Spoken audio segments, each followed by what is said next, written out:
anytime I start something important, I've got to begin at the place of my why. I've got to know why I'm doing it.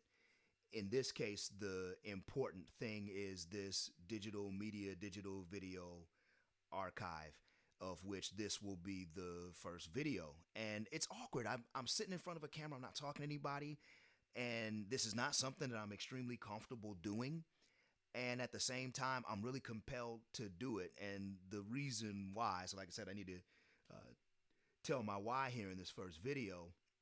The reason why, I guess, begins in a bit of a selfish place, but it's an important one, and it builds my whys and context. I think are increasingly more selfless as I describe them.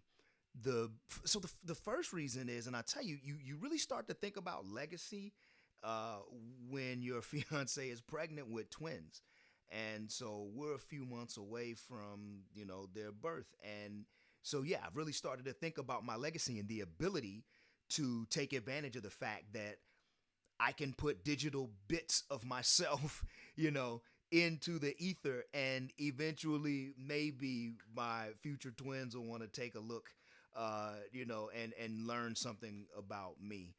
Or their kids, or someone else. So, and that part, that I and my own legacy, that would be the selfish portion of this, and I'll admit to that. It does have that selfish piece, but the other contexts, I think, are more selfless and more important, in terms of why I would be sharing this publicly. And so, man, let's jump right.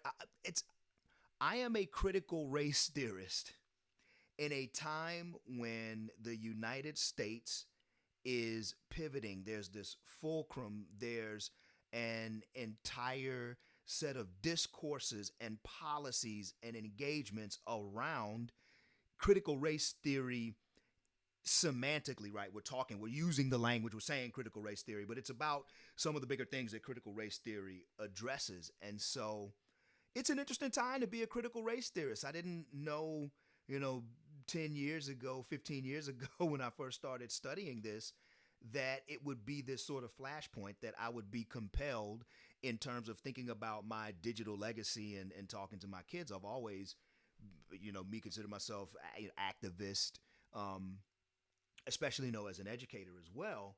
But being in this situation, this is not necessarily where I expected to be, but it's important because um, I'm compelled to participate in our current discourse. So more importantly than just the legacy of what anyone who's ever carrying my DNA inside of them ever knows, it's important for those of us who are critical race theorists at a time where critical race theory is under this incredible scrutiny, and it should always be under scrutiny, and it should always be challenged, and I challenge critical race theory too.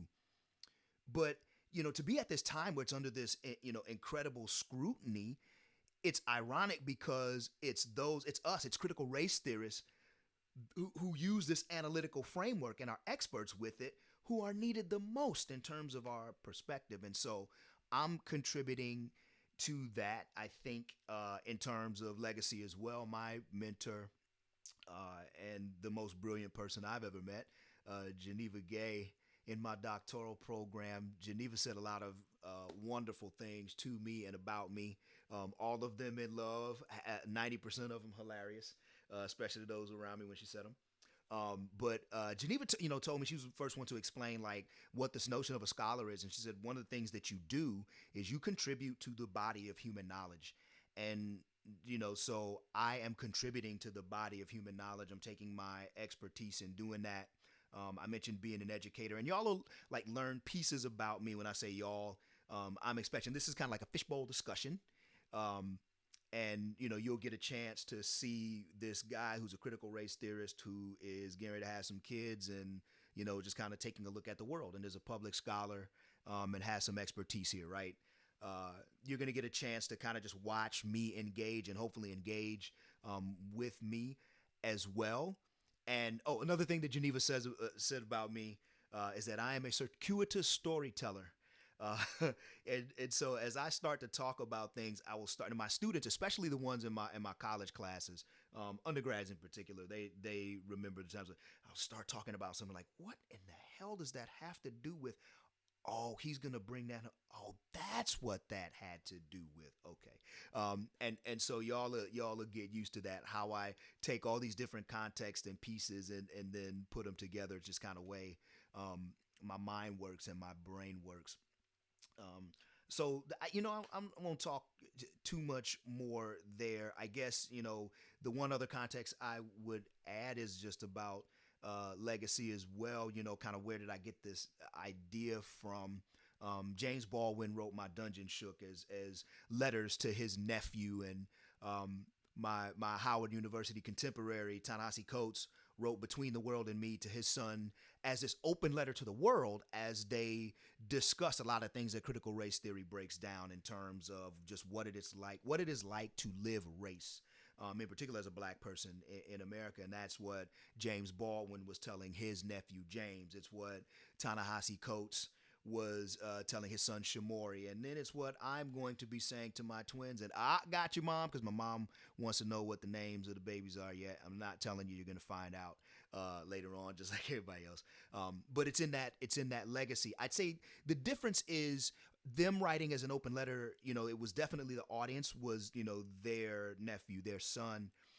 For me, I want this to be, as I mentioned before, a fishbowl discussion that I'm having, that's a part of a digital archive that those who are within and outside of my own legacy can look at and understand and see something about issues of the day, that they can learn that I've contributed something to the body of human knowledge ultimately. And so that's what I'm doing. This is my first video. I'll continue to do these and continue to talk to y'all. I don't have any special send off, so I'll talk to y'all soon.